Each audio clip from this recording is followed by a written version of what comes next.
నమస్తే, welcome to hash tag you. నేను మీ Rajesh. So BJP సౌత్లో ఎప్పటి నుంచో పాగా వేయాలనే పథక రచన చేస్తోంది. ఇట్లాంటి సందర్భాల్లో ఇప్పుడు బీజేపీని సౌత్లో బలపరిచేందుకు నరేంద్ర మోదీ, అమిత్ షాలు మాస్టర్ ప్లాన్ వేస్తున్నట్టుగా తెలుస్తోంది. ఒకవైపు జమిలీ ఎన్నికలంటూ కూడా ప్రచారం జరుగుతున్నటువంటి తరుణంలో బీజేపీ తన రాజకీయ వ్యూహాలను పెద్ద ఎత్తున ఇవాళ సౌత్లో పాగా వేసేందుకు పదును పెడుతున్నట్టుగా తెలుస్తోంది. సో ఇప్పుడు దక్షిణాదిన ఆయా రాష్ట్రాల్లో బీజేపీని వ్యవస్థీకృతంగా స్ట్రెంగ్తన్ చేయడానికి కసరత్తు ప్రారంభించింది. అందులో భాగంగానే ఇప్పటికే జనసేన అధినేత పవన్ కళ్యాణ్తో బీజేపీ పెద్దలు అత్యంత సన్నిహిత సంబంధాలు నిలుపుతున్నారు.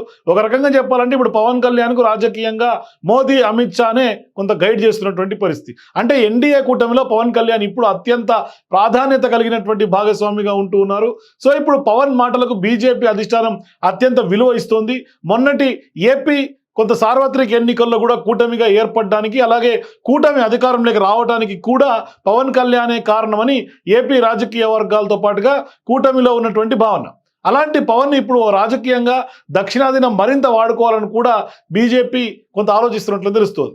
సో ఈ మధ్యకాలంలో పవన్ సనాతన ధర్మం పేరుతో దేశవ్యాప్తంగా సంచలనంగా మారారు. పవన్ సనాతన ధర్మం ఎజెండా ఎత్తుకోవడానికి వెనుక బీజేపీ ఉందని రాజకీయ విశ్లేషకులందరూ కూడా అంచనా వేస్తున్నారు. గతంలో ఎప్పుడూ లేని విధంగా పవన్ తిరుమల లడ్డు అంశం తర్వాత సనాతన ధర్మం అంశాన్ని ప్రస్తావించడం తీవ్ర చర్చనీయాంశంగా మారింది. ఒక రకంగా చెప్పాలంటే అప్పటి వరకు ఉన్నటువంటి పవన్ ఎజెండా ఒక్కసారిగా మారిపోయింది. బీజేపీ మూల సిద్ధాంతాన్ని పవన్ ఎత్తుకోవడంతో బీజేపీ పవన్ ఒకటే అన్న సందేహం అందరిలో కలుగుతున్నటువంటి పరిస్థితి. అంటే అంతేకాదు, ఏపీ రాజకీయాలకు సంబంధించి ఎప్పటికప్పుడు మోదీ, అమిత్ షా సమాచారాన్ని తీసుకుంటున్నారు. అంతేకాదు, అవసరాన్ని బట్టి పవన్ని పిలిపించుకొని మరీ మాట్లాడుతున్నారు. ఇదే క్రమంలో తాజాగా అమిత్ షా కూడా పవన్తో భేటీ చాలా ఆసక్తికరంగా మారింది. పవన్తో భేటీలో అమిత్ షా ఒక కీలకమైనటువంటి ప్రతిపాదన పెట్టినట్లుగా తెలుస్తోంది. పవన్తో పాటు పవన్ సోదరుడు, మాజీ కేంద్ర మంత్రిగా ఉన్నటువంటి మెగాస్టార్ చిరంజీవిని కూడా రాజకీయాల్లో మరోసారి యాక్టివ్ చేయాలని అనుకుంటున్నట్లుగా కూడా ఆయన చెప్పినట్లుగా తెలుస్తోంది. సో అందులో భాగంగానే పవన్తో అమిత్ షా ఈ విషయాన్ని ప్రస్తావించినట్లుగా కొంత చర్చ జరుగుతోంది. సో ఇప్పుడు ఏపీలో త్వరలో జరగబోయే రాజ్యసభలో ఖాళీలు కూడా ఏర్పడబోతున్నాయి. సో ఇప్పుడు బీజేపీ, జనసేన తరఫున చిరంజీవిని రాజ్యసభకు పంపిస్తే ఎలా ఉంటుంది అనే అంశాన్ని కూడా వారిద్దరి మధ్య కూడా ఒక చర్చకు వచ్చినట్లుగా తెలుస్తోంది. అంతేకాదు, చిరంజీవికి కేంద్ర మంత్రి పదవి కట్టబెడితే రాజకీయంగా బీజేపీ, జనసేనకు కూడా చాలా ప్రయోజనకరంగా ఉంటున్నట్టు కూడా కొంత చర్చకు వచ్చినట్లుగా తెలుస్తోంది. అయితే చిరంజీవికి ఎందుకు ఇవ్వాలనుకుంటుందా అనే దానికి మాత్రం బీజేపీలో ఒక ఆసక్తికరమైనటువంటి చర్చ జరుగుతుంది. అంటే ఏపీలో ఎంత లేదన్నా సామాజిక వర్గాల ప్రభావం రాజకీయాల్లో ఉంటుందనేది సుస్పష్టంగా చెప్పాలి. ఇప్పటికే కమ్మ సామాజిక వర్గం టీడీపీకి అండగా నిలబడుతుంది. రెడ్డి సామాజిక వర్గం వైఎస్ఆర్సీపీకి మద్దతుగా ఉంటుంది. ఇక మరో కీలక సామాజిక వర్గమైనటువంటి కాపులను బీజేపీ సపోర్ట్ తీసుకోవాలనుకునే ఒక రాజకీయ ఎజెండా, ఎత్తుగడ ఇక్కడ కనిపిస్తుంది. అందులో భాగంగానే బీజేపీ, జనసేనతో కలిసి ఏపీలో రాజకీయాల్లో కీ రోల్ ప్లే చేయాలని కూడా కొంత భావిస్తున్నట్లు తెలుస్తుంది. ప్రస్తుతానికి కూటమిగా ఉన్నటువంటి భవిష్యత్తులో ఎలాంటి రాజకీయ పరిస్థితులు వచ్చినా పోటీలో ఉండేలా పక్కా స్కెచ్ గీస్తోంది. అందులో భాగంగానే ఇప్పుడు చిరంజీవి పేరు తెర మీదకి తెస్తోందని కూడా కొంతమంది రాజకీయ విశ్లేషకులు అంచనా వేస్తున్నారు. సో ఇప్పుడు megastar Chiranjeevi, power star Pawan కళ్యాణ్కు కేవలం ఎన్డీఏ కాకుండా తెలంగాణతో పాటుగా దక్షిణాది కూడా పెద్ద ఎత్తున, అంటే ఈ సౌత్ స్టేట్స్లో కూడా పెద్ద ఎత్తున ఫ్యాన్ ఫాలోయింగ్ ఉంది. ఇది సౌత్ ఇండియాలోనే బీజేపీకి మంచి ఓట్ బ్యాంక్గా మారే అవకాశాలు ఉన్నట్లుగా కూడా బీజేపీ నమ్ముతోంది.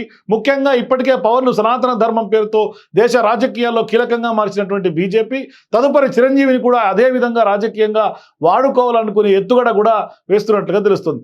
అసలే జమిలీ ఎన్నికలంటూ దేశవ్యాప్తంగా తెగ ప్రచారం జరుగుతున్నటువంటి ఇట్లాంటి సందర్భంలో ఏ సమయంలో ఎన్నికలు వచ్చినా సంసిగ్ధంగా ఉండేలా లక్ష్యంతో బీజేపీ ఇలాంటి వ్యూహాలకి కొంత పదును పెడుతున్నట్టు తెలుస్తుంది. ఎన్నికల సమయంలో ఏపీ డిప్యూటీ సీఎంగా ఉన్నటువంటి పవన్, మాజీ కేంద్ర మంత్రిగా చిరంజీవి, ఇప్పుడు మరొకసారి కేంద్ర మంత్రిగా చిరంజీవి అయితే ఇద్దరు కూడా కీలక పదవుల్లో ప్రచారంలో పాల్గొంటే ఖచ్చితంగా పొలిటికల్గా పెద్ద అడ్వాంటేజ్గా మారే అవకాశం ఉంటుందని కూడా బీజేపీ అంచనా వేస్తోంది. అందుకే ఈ మెగా బ్రదర్స్కు బీజేపీ పెద్దలు అత్యంత ప్రాధాన్యత ఇస్తున్నట్టు తెలుస్తుంది. పవన్, చిరంజీవితో దీర్ఘకాలిక ప్రయోజనాలతో భాగంగా కొంత వారిని వాడుకోవాలనేది బీజేపీ ఆలోచన. అందుకే ఇవాళ పవన్తో ఇప్పుడు ఈ విషయం రాయబారం నడుపుతున్నట్టు తెలుస్తుంది. ప్రస్తుతానికి బీజేపీ ప్రపోజల్ను పవన్తో చిరంజీవికి పంపించింది. అయితే చిరంజీవి మాత్రం ప్రస్తుతానికి ఇంకా ఎలాంటి నిర్ణయం తీసుకోలేదు. కానీ జనసేన నేతలు అభిమానుల నుంచి ఏమాత్రం చిరంజీవిపై తీవ్ర ఒత్తిడి ఉంటుందని కూడా తెలుస్తోంది. గతంలో ప్రజారాజ్యం పార్టీతో వచ్చినటువంటి మంచి అవకాశం కోల్పోయాము, ఈసారి ఎలాగైనా ఏపీ రాజకీయాల్లో పట్టు సాధించాలని కూడా ఫ్యాన్స్ మెగాస్టార్ పై ఒత్తిడి తెస్తున్నట్లు కూడా కొంత చర్చ జరుగుతోంది. అంటే మొన్నటి ఎన్నికల్లో జనసేన సూపర్ విక్టరీతో మెగా అభిమానుల ఆలోచనలన్నీ కూడా మారిపోయాయని చెప్పాలి. ఇక నుంచి తమ అభిమాన నాయకుల హవా కొనసాగుతుందనే విశ్వాసాన్ని వారు వ్యక్తం చేస్తున్నారు. సినిమాల్లోనూ కాదు రాజకీయాల్లో కూడా పవన్ చిరంజీవి హీరోలుగా మిగిలిపోతారని ఆశాభావాన్ని వారు వ్యక్తం చేస్తున్నటువంటి నేపథ్యంలో గత అనుభవాల దృష్ట్యా ఇక రాజకీయంగా కూడా కీలకంగా అడుగులు వేయాలని చిరంజీవి అభిమానులందరూ కూడా కోరుకుంటున్నారు. మన శక్తి తెలిసి కాళ్ళ దగ్గరకు అవకాశాలు వస్తున్నప్పుడు చేజార్చుకోవద్దంటూ కూడా చిరంజీవికి కొంత ఫ్యాన్స్ విజ్ఞప్తి చేస్తున్నటువంటి పరిస్థితి. మొత్తానికి బీజేపీ పెద్దలు పెట్టేటువంటి ప్రతిపాదనను మెగాస్టార్ చిరంజీవి అంగీకరిస్తారా? ఒకవేళ అంగీకరిస్తే కేంద్రం మెగాస్టార్కి ఎలాంటి పదవి ఇవ్వబోతుంది?